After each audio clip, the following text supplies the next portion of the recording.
بسم الله الرحمن الرحيم قل أوحي إلي أنه استمع نفر من الجن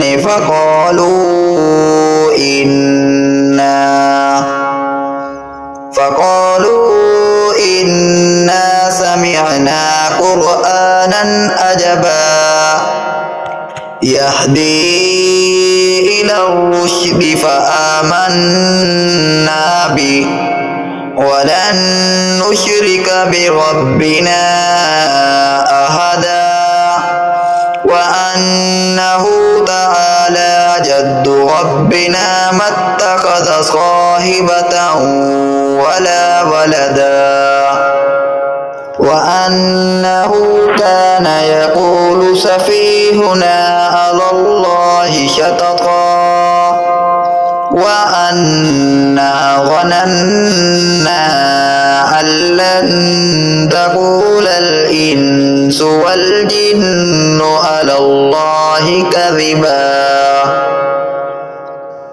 وأنه كان رجال من الإنس يعوذون برجال من الجن فزادوهم رهقا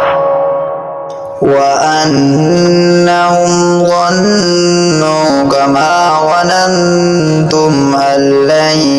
يبعث الله أحدا وأنا لمسنا السماء فوجدناها ملئت حرسا شديدا وشهبا وأنا كنا نقعد منها مقاعد للسمع فمن يستمع الآن يجد له شهابا رصدا وأنا لا ندري أشر أريد بمن في الأرض أم أراد بهم ربهم رشدا وأنا منا الصالحون ومنا دون ذلك كنا طرائق قددا وأنا ظننا أن لن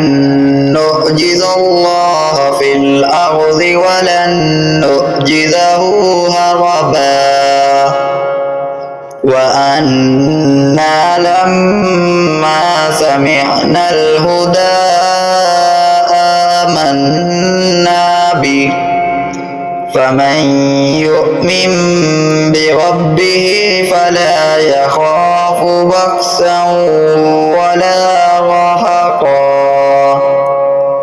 وأنا منا المسلمون ومنا القاسطون فمن أسلم فأولئك تهروا رشدا وأما القاسطون فكانوا لجهنم حطبا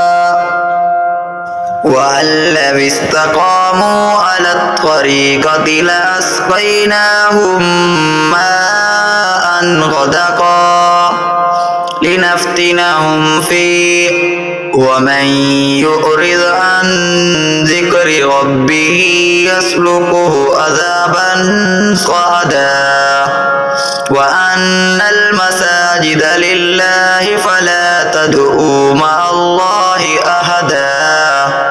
وأنه لما قام عبد الله يدعوه كادوا يكونون عليه لبدا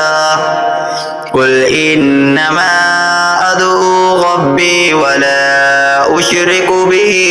أحدا قل إني لا أملك لكم ضرا ولا رشدا قل إني لن يجيرني من الله أحد ولن أجد من دونه ملتحدا بلاغا من الله ورسالاته ومن يعص الله ورسوله فإن له نار جهنم خالدين فيها أبدا حتى إذا رأوا ما يوعدون فسيعلمون من أضعف ناصرا وأقل عددا قل إن أدري أقريب ما توعدون أم يجعل له ربي أمدا عالم الغيب فلا يظهر على غيبه أحدا إلا من ارتضى من رسول فإنه يسلك من بين يديه ومن خلفه رصدا ليعلم أن قد أبلغوا رسالات ربهم وأحاط بما لديهم وأحصى كل شيء عددا.